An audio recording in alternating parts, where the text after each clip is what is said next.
In the grand chamber of the Galactic Council, silence fell. A 17-year-old human girl, shackled, bruised, and alone, was forced to her knees. Her sentence? Beheading, her head tossed as an offering to a dragon older than empires. The council believed it was justice, but when the blade fell, reality itself cracked open. What followed wasn't execution, it was awakening. And the universe would never forget what rose from that moment. If stories like this make you lean closer to the screen, hit that like button.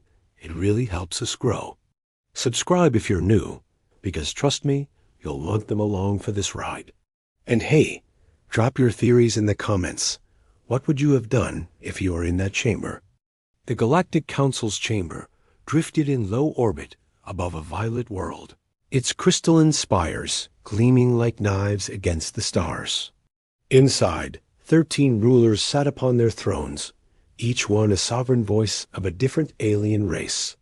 In that cold, echoing hall, they judged a single prisoner, Nara Ellen, 17 years old. The charges? Trespass, forbidden weapons, and the worst crime of all, killing a bonded guardian beast. But her voice did not break. It wasn't murder, she whispered. It saved me. Whispers rippled through the chamber like static. None believed her. To them, she was not a child. She was a symbol of humanity's arrogance, an example to be crushed. One counselor raised a clawed hand. The sentence is death. Her head shall be gifted to our guardian as penance. The organic cage dissolved. Guards seized her arms, dragging her toward the execution platform, a suspended circle above a void where no mortal was meant to stand. Above, something vast moved in the dark, a shadow with wings like collapsed stars. The council's beast awaited, and the blade was already shining. The executioners bound Nara to the kneeling brace. Above her, the guillotine shimmered, a blade woven from folded starlight itself. One word was spoken by the reptilian judge. Justice. The blade fell. Silence. Her head tumbled into the waiting claws of the void dragon. The beast loomed like a living eclipse, its scales darker than space, its 5 eyes glowing like dying suns. Its long tongue curled around the severed head. The council leaned forward, expecting blood, expecting the crunch of bone. But the dragon did not eat. Instead, it froze. Its wings snapped outward, blotting out the light. The chamber trembled as if the laws of physics themselves were holding their breath. Then came a pulse, an invisible shock wave that rattled thrones and seared into every mind. The counselors exchanged uneasy glances. Why had the beast stopped? Why did its eyes burn brighter, not with hunger but recognition? The silence deepened until it was unbearable. And then, without opening its mouth, the dragon spoke. Not in sound, but in memory. What it revealed next would tear apart everything the council thought it knew. The counselors staggered as visions slammed into their minds, raw, unfiltered memories pouring straight from the dragon. None could shield themselves. None could look away. The first memory. Nara, younger, stumbling through a burning forest. In her arms, a wounded dragonling with shattered wings. She whispered through tears, "I won't leave you. They won't hurt you again." Her grief glowed with strange light. The second memory. Human soldiers firing not at the beast, but at her. A trap. She had thrown herself in front of the dragon, taking searing plasma bolts in her back, shielding it with her own body. She had nearly died to save it. The third memory. A cave. Nara and the dragon curled together, minds brushing, sharing warmth, bonded not by chains, but by choice. She named him Starling. He called her chosen. The chamber erupted with gasps. Counselors recoiled, their voices trembling. She was bonded? A chosen? But denial came quickly. Impossible. That beast was an orphan, one shouted. The dragon's 5 eyes turned toward them, glowing white-hot. In its gaze, denial withered. The truth was undeniable. Now Nara had not been their prisoner. She had been their guardian's heart.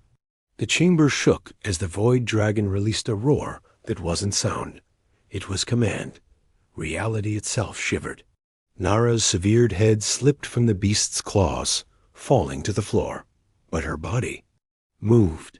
Shackles broke as if melted by unseen fire. Her corpse rose, glowing threads of golden light stitching through the air. Gasps echoed.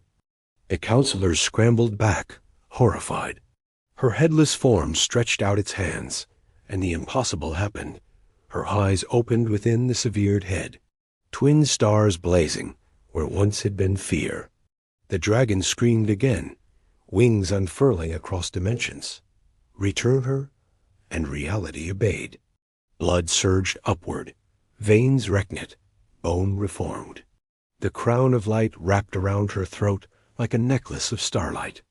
In a flash that split the chamber, Nara stood whole once more. Alive, the counselors could not speak. The executioners dropped their weapons. Even the walls seemed to tremble under her rebirth. She looked down at her hands, flexing her fingers as though testing life itself. Then her glowing eyes lifted toward the thrones. "You murdered me," she said, her voice carrying more than human weight.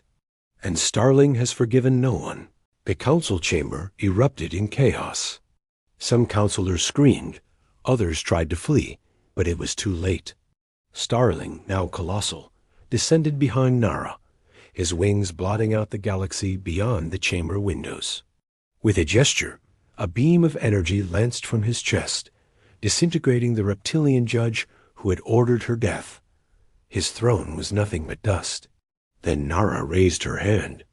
The floor split open, revealing the vaults beneath, where countless beasts had been chained for centuries, their minds rotting in silence. Her voice echoed like thunder and song combined. "Wake." And they did. Leviathans, flame wraiths, void walkers, all the creatures the council had enslaved, opened their eyes and rose in fury. The Galactic Council fell in hours. Thrones shattered, laws burned, and history itself was rewritten. Weeks later, from the ruins rose a new citadel, the Ether Spire. Nara sat at its peak, the faint scar of her execution glowing around her neck like a halo of starlight. Starling slumbered in orbit, a moon-sized guardian. She had died, been reborn, and now ruled not through fear, but through bond. And the galaxy would never forget the day a human girl silenced an empire. If you enjoyed this story, don't forget to hit like.